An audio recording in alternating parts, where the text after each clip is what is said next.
బేతాళ కథ. నిజమైన ధైర్యం ఎవరిది? పురాతన కాలంలో ఉజ్జయిని రాజ్యంలో ధైర్యవంతుడైన రాజు విక్రమార్కుడు ఉండేవాడు.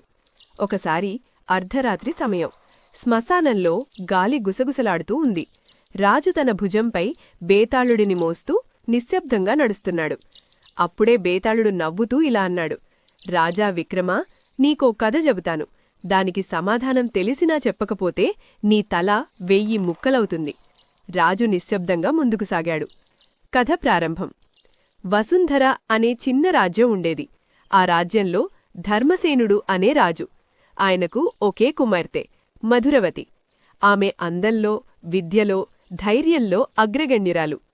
మధురవతికి 3 వరులు వచ్చారు. సూర్యప్రతాప్ మహావీరుడు, యుద్ధంలో అపార ధైర్యం. చంద్రదీప్ గొప్ప పండితుడు, జ్ఞానంలో అతడికి సాటిలేడు. వాయుసేన్ వైద్యశాస్త్రంలో నిపుణుడు, మరణం అంచుల నుండి కూడా ప్రాణం కాపాడగలడు. రాజు గందరగోళంలో పడ్డాడు. ఎవరిని తన కుమార్తెకు వరుడిగా ఎంచుకోవాలి? అప్పుడే ఒక దుర్మార్గ రాక్షసుడు మధురవతిని అపహరించాడు. రాజ్యమంతా విషాదంలో మునిగిపోయింది. 3 ప్రయత్నం. సూర్యప్రతాప్ తన ఖడ్గం పట్టుకొని అడవిలోకి వెళ్లాడు. రాక్షసుడిని యుద్ధంలో ఓడించాడు. కాని మధురవతి అప్పటికే మృతి చెందింది. చంద్రదీప్ తన జ్ఞానంతో ఒక పురాతన మంత్రగ్రంథాన్ని కనుగొన్నాడు. ఆ గ్రంథంలో మరణించిన వారిని తిరిగి బ్రతికించే మంత్రం ఉంది.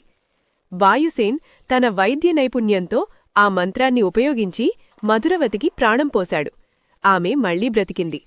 ఇప్పుడు ప్రశ్న, ఆమెను నిజంగా ఎవరు గెలుచుకోవాలి? రాక్షసుడిని సంహరించిన సూర్యప్రతాపా, మంత్రాన్ని కనుగొన్న చంద్రదీపా, లేదా ప్రాణం పోసిన వాయుసేనా? బేతాళుడి ప్రశ్న. రాజా విక్రమా అంటూ బేతాళుడడిగాడు, మధురవతి నిజంగా ఎవరి సొంతం కావాలి? సమాధానం చెప్పు. రాజు ఆలోచించి ఇలా అన్నాడు, రాక్షసుడిని సంహరించిన సూర్యప్రతాప్ ఆమెను రక్షించాడు. చంద్రదీప్ మంత్రాన్ని కనుగొన్నాడు. కాని నిజంగా ప్రాణం పోసింది వాయుసేన్. కాబట్టి ఆమె ప్రాణరక్షకుడు వాయుసేన్ వరుడిగా అర్హుడు. అంతే. బేతాళుడు గట్టిగా నవ్వి చెట్టుపైకి ఎగిరిపోయాడు. రాజా, నువ్వు మాట్లాడావు కాబట్టి నేను మళ్లీ నా స్థానానికి వెళ్తాను అని చెప్పాడు.